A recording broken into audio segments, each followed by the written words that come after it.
Only one place to start really tonight. South Korea's Supreme Court has delivered its final verdict today on the corruption scandal that led to the... Supreme Court has found Samsung Vice Chairman Lee Jae-yong guilty of 2 counts of bribery.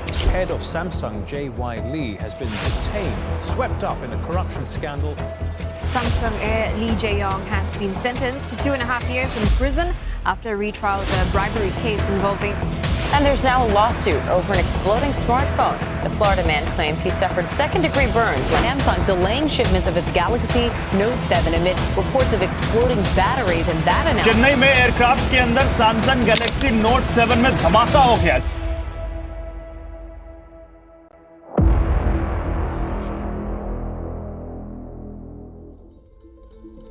Samsung start होता है 1938 में एक small trading company के form में, जो starting में तो सिर्फ नूडल, फिश और वेजिटेबल्स ही सेल करता था। और आज ये इमेजिन करना भी मुश्किल है कि जो कंपनी एक टाइम पर सिर्फ नूडल्स बेचने से स्टार्ट हुई थी, वो प्रेजेंट टाइम पर वर्ल्ड की बिगेस्ट टेक जाइंट है, जो मोबाइल फोन से लेकर TV, bridge, building, ships, military helicopters और टैंक्स तक मैन्युफैक्चर करती है। इसके अलावा सैमसंग साउथ कोरिया की जीडीपी में 22.4% का कॉन्ट्रीब्यूशन भी करता है, जो सैमसंग को इतना पावरफुल बनाता है कि वो आज साउथ कोरिया के लोगों की डेली लाइफ, साउथ कोरिया की पॉलिटिक्स, मीडिया और कल्चर को सिंगल हैंडेडली कंट्रोल कर सकता है। लेकिन सैमसंग की इस एग्रेसिव सक्सेस के पीछे कई डार्क सीक्रेट्स हैं, जिसकी वजह से सैमसंग को पूरे वर्ल्ड में क्रिटिसाइज किया जाता है।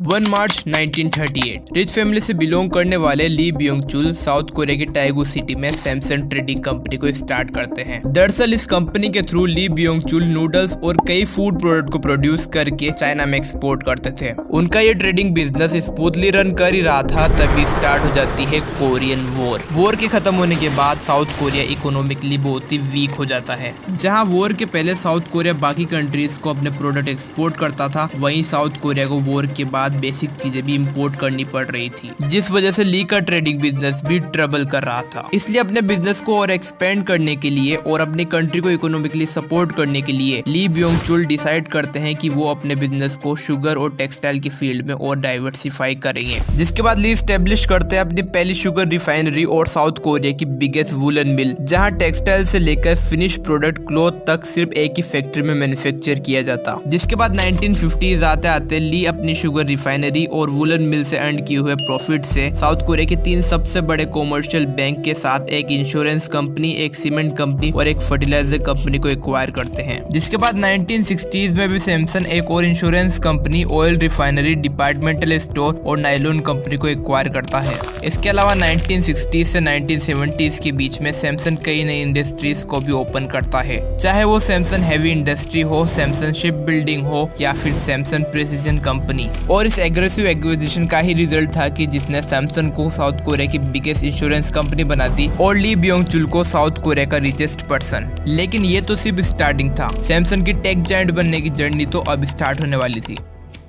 इन 1969 सैमसंग के बोर्ड मेंबर्स मीटिंग में डिसाइड करते हैं कि क्यों ना बड़ी तेजी से ग्रो कर रही इलेक्ट्रॉनिक मार्केट में एंटर किया जाए। जिसके बाद सैमसंग बिल्ड करता है अपना पहला इलेक्ट्रॉनिक डिवाइस मैन्युफैक्चरिंग प्लांट और लॉन्च करता है अपना पहला electronic device black and white TV, जो मार्केट में एंटर करते ही गुड क्वालिटी और रिजनेबल प्राइस होने की वजह से बड़ी तेजी से सेल होने लगती है। और कुछ ही सालों में सैमसंग बन जाता है वर्ल्ड का number 1 black and white TV manufacturer. लेकिन ब्लैक एंड व्हाइट टीवी की सक्सेस के बाद सैमसंग यहाँ रुकने वाला नहीं था। सैमसंग और भी कई इलेक्ट्रॉनिक प्रोडक्ट्स लॉन्च करता है, जैसे air conditioner, microwave, washing machine, colour TV और पर्सनल कंप्यूटर। लेकिन कुछ ही टाइम बाद सैमसंग को रियलाइज होता है कि वो इन इलेक्ट्रॉनिक अप्लायंसेस को मैन्युफैक्चर करने के लिए हेवीली डिपेंडेंट है स्मॉल कंपोनेंट्स पर, जिन्हें सैमसंग को दूसरी कंट्री से इंपोर्ट करना पड़ता था। और दूसरी कंट्री से इन स्मॉल कंपोनेंट्स को इंपोर्ट करने की वजह से सैमसंग का प्रॉफिट भी डिक्रीज होता जा रहा था। इसलिए सैमसंग चाहता था कि वो खुद इन कंपोनेंट्स को मैन्युफैक्चर करे। जिसके बाद 1970 में सैमसंग बिल्ड करता है अपना पहला सेमीकंडक्टर मैन्युफैक्चरिंग प्लांट, जहां पर सैमसंग अपने डिवाइसेस के लिए तो सेमीकंडक्टर मैन्युफैक्चर करता ही था, इसी के साथ ही ग्लोबली इन सेमीकंडक्टर्स को दूसरी इलेक्ट्रॉनिक कंपनीज को भी सेल करता, जिस वजह से सैमसंग सेमीकंडक्टर के फील्ड में इतना पावरफुल बन जाता है कि आज बिना सैमसंग के सेमीकंडक्टर के किसी भी टेक कंपनी के लिए फोन और बाकी डिवाइसेस मैन्युफैक्चर करना मुश्किल है, चाहे वो सैमसंग का सबसे बड़ा कॉम्पिटिटर एप्पल ही क्यों ना हो या फिर चाइनीज स्मार्टफोन कंपनीज। और सैमसंग के थ्रू इतनी कंपनीज ओन करते हुए देख हमें सैमसंग की स्टोरी बहुत ही फैसिनेटिंग लगती है कि कैसे एक 28 साल के लड़के ने छोटी सी नूडल सेल करने वाली ट्रेडिंग कंपनी से लेकर इतना बड़ा एम्पायर खड़ा कर दिया। लेकिन ज्यादातर लोगों को सैमसंग की इस एग्रेसिव सक्सेस और फैसिनेटिंग स्टोरी के पीछे की डार्क रियलिटी नहीं पता।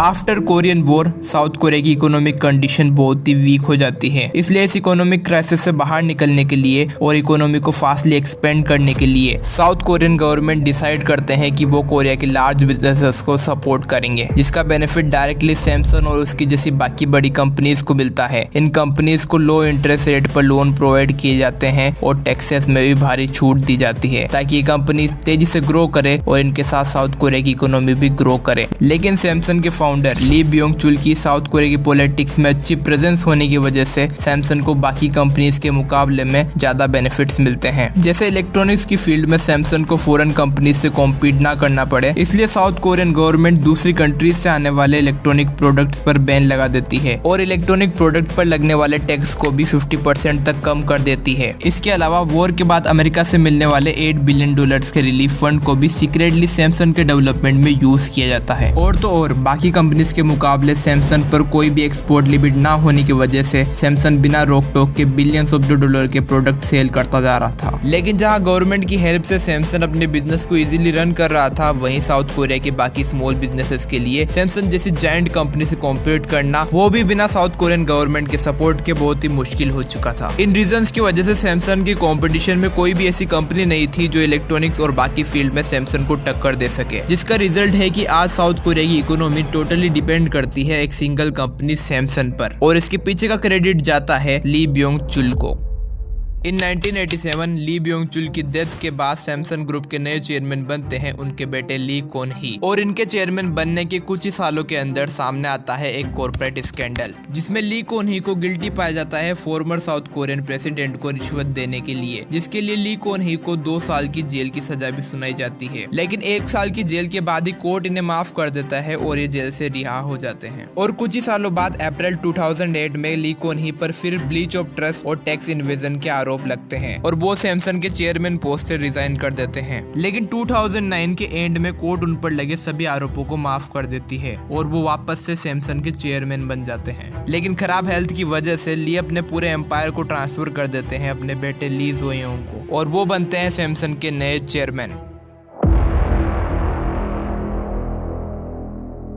ली जेयोंग की लीडरशिप में सैमसंग की बिजनेसेस बड़ी तेजी से ग्रो और एक्सपेंड कर रहे थे। लेकिन इस बीच सामने आता है सैमसंग की हिस्ट्री का सबसे बड़ा स्कैंडल। दरअसल साउथ कोरिया में एक रूल है कि अगर आप अपने नेक्स्ट जनरेशन को अपना बिजनेस एम्पायर या फिर अपने कोई एसेट्स पास करना चाहते हो तो उस पर एक इनहेरिटेंस टैक्स देना होगा, जो कि आपके टोटल एसेट्स का 50% होता है। और इसी तरह ली कोन ही के पास भी $20 बिलियन के एसेट्स थे, जिसे अगर वो अपने बेटे को ट्रांसफर करेंगे तो टोटल एसेट का 50% यानी कि $10 बिलियन उन्हें गवर्नमेंट को टैक्स की फॉर्म में देने पड़ेंगे और टैक्स के ये $10 बिलियन उन्हें अपने हिस्से के शेयर बेचकर चुकाने पड़ेंगे। लेकिन अगर ली फैमिली ने इतने लार्ज अमाउंट पे अपने शेयर बेच दिए तो ली फैमिली सैमसंग कंपनी में अपनी डिसीजन मेकिंग पावर को खो देगी। इसलिए अगर ली फैमिली को सैमसंग कंपनी में अपनी डोमिनेंस बरकरार रखनी है तो उन्हें सैमसंग ग्रुप के अंदर अपनी 2 सब्सिडरी कंपनीज को मर्ज करना होगा, जो कि ली फैमिली के फेवर में तो था लेकिन इन 2 सब्सिडरी कंपनीज के इन्वेस्टर के फेवर में नहीं था। इसलिए ली फैमिली चाहती थी कि वो कैसे भी करके इन इन्वेस्टर को इस मर्जर के लिए एग्री कर ले और वो इन्वेस्टर था national pension service of south Korea, जो कि एक गवर्नमेंट ओन कंपनी है जिसके पास सबसे ज्यादा 11% शेयर थे इन 2 सब्सिडरी कंपनीज में। इस वजह से अगर ये कंपनी इस मर्जर के लिए मान जाती है तो ये मर्जर सेफली सक्सेसफुल हो जाएगा। लेकिन ये सब कुछ इतना आसान नहीं था, क्योंकि अगर इस मर्जर के लिए नेशनल पेंशन सर्विस से हामी भरवानी थी तो ली फैमिली को सबसे पहले साउथ कोरियन गवर्नमेंट को अपनी साइड लेना होगा, यानी साउथ कोरियन प्रेसिडेंट को अपनी साइड करना पड़ेगा। इसलिए ली फैमिली प्रेसिडेंट की क्लोज एक पर्सन को certain amount of money offer करती है ताकि वो प्रेसिडेंट को इस मर्जर के लिए मनाए, जिसके बाद ली फैमिली ने जैसा सोचा था वही हुआ। प्रेसिडेंट के कहने पर नेशनल पेंशन सर्विस कंपनी इस मर्जर के लिए कन्विंस्ड हो जाती है और सैमसंग ग्रुप के अंदर इन 2 सब्सिडरी कंपनीज को सेफली मर्ज कर लिया जाता है। लेकिन जब तक ये सब कुछ पर्दे के पीछे हो रहा था तब तक तो किसी को कानो कान खबर नहीं हुई, पर जब ये मर्जर सबके सामने आता है तो सैमसंग कंपनी के चेयरमैन ली जेयोंग को जेल होती है और साउथ कोरिया के प्रेसिडेंट को भी जेल जाना पड़ता है। लेकिन सैमसंग के चेयरमैन को ज्यादा दिनों तक जेल में नहीं रख सकते थे, क्योंकि इससे साउथ कोरिया की इकोनॉमी पर बुरा असर पड़ रहा था। इसलिए ली जेयोंग को जल्द ही बेल मिल जाती है।